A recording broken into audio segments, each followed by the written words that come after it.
You're not acting as a judge. I'm sitting as a judge. Now, I should have said, well, then I'm sitting as the accused, or standing as the accused. What you want to do is mirror anything they're doing to you. Okay? Because that actually can get you out of a lot. Because if they can do it, you can do it, right? We're all equal. Okay, and the term acting is not being used legally here. That's what I said. And they said, no, I'm sitting as a judge. I said, okay, and they go, thank you. And I'm Luc Michel Denis, a living man. Oh, you are Mr. Luc Michel Dennis? I said, Dennis, a living man. Okay, good. Now, Mr. Dennis, now what I should have said right there is I'm not a Mr. I was trying to establish I'm a living man, but this is one of the very few times that I ever had a conversation with the judge that didn't end with me getting arrested. So, okay. She goes, I have three separate informations here. One is he's got a breach of condition, obstructing a peace officer, carrying a concealed weapon, which was a pocket knife. Possession of a dangerous weapon and unauthorized possession, blah, blah, blah. Okay, so, Mr. Turn that off. I had my recorder. I put it on the bench. I'm allowed to record my own proceedings. No, you're not. Now, what did it go? It went from unidentified speaker to what? The accused. The accused. Because now they said my own proceedings. Right there, you shifted it. You accepted. That's right. You act. They catch you in any way they can. Yeah, right? yeah. Okay. I'm allowed to record my own proceedings. No, you're not. Am I being denied the right to record my own proceedings, Your Honor? Yes, you are, sir. There are no recording devices permitted in the courtroom and will be given to you upon exit. Now, the truth is the Supreme Court of Canada says you can record your own proceedings. Okay? I have a court stenographer present. Well, then I guess to record these proceedings, he could take notes. But no recording devices are allowed in the courtroom of any nature, of any kind. Well, they certainly have them, don't they? Can I ask, when you stepped in, you had your own stenographer there. Yeah. How did the judge respond? Well, they just tried to ignore that, just not talk to him, not look to him. See, you have to give them notice ahead of time that you're bringing the stenographer and put them on notice that if they have any lawful objection to produce it prior to trial or prior to the appearance, prior to the court date. And if they don't, then you say, no, you've agreed. Yep, that's right. And these are some things that I've learned some. Or you just bring them in and let them fight over that. So I'm just going through with the two informations. Are you familiar with these informations? I go, nope. I go, no.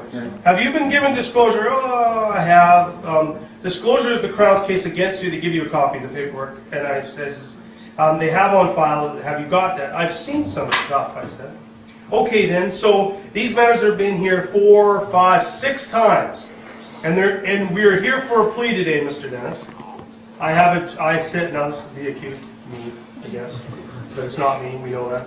I have a judgment by estoppel vacating any charges against Luc Michel Dennis, so I don't know what charges you're talking about. Does Crown recognize that judgment, Mr. Jaffa? I have evidences and witnesses that he's received it. Yes, but do you recognize that as a lawful estoppel? And the Crown, that Jaffa guy, goes, I do not. The court goes, I see. So given that then, Mr. Dennis, as far as I'm concerned, the matters are still before the court and they are here for a plea. So what plea do you wish to enter to all of these charges? I get from your material here that it should be not guilty. I says, Your Honor, I'm quite clear from your material you want to plead not guilty. Is that correct? I need to know, are you personally seeking to cause me harm, Your Honor?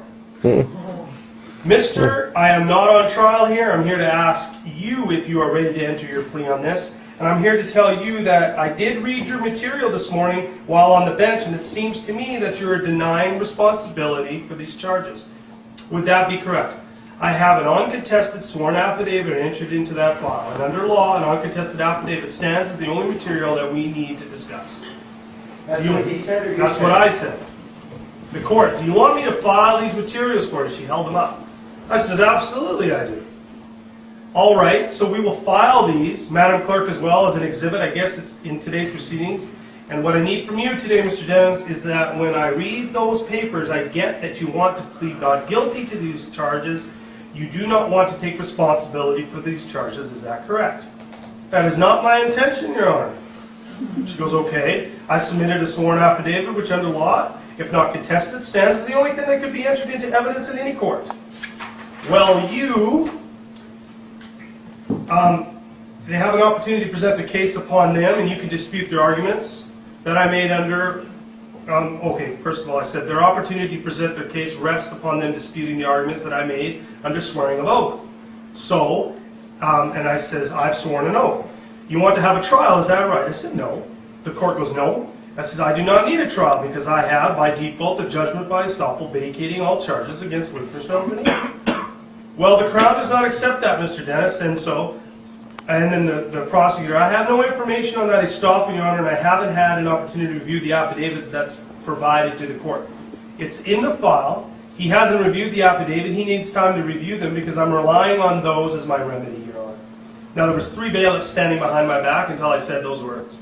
Then they all went and sat down. Every time I went into court, they'd stand behind me. Whoa. Are they in the file, Mr. Japp? I have proof. To whom did you deliver them? I submitted them, some in person and also by registered mail, which I have the copies that they've received it. To whom did you give them? I gave them to the prosecutor, Tracy Davis. Now, there's a very interesting story with Tracy Davis. She asked me, when I first went in the very second time, third time, she tried to get me to go get a mental health assessment. She brought that up in court, so she kind of ticked me off. So I appointed her fiduciary debtor, creditor? Fiduciary creditor or debtor, I think it was creditor. So she's responsible.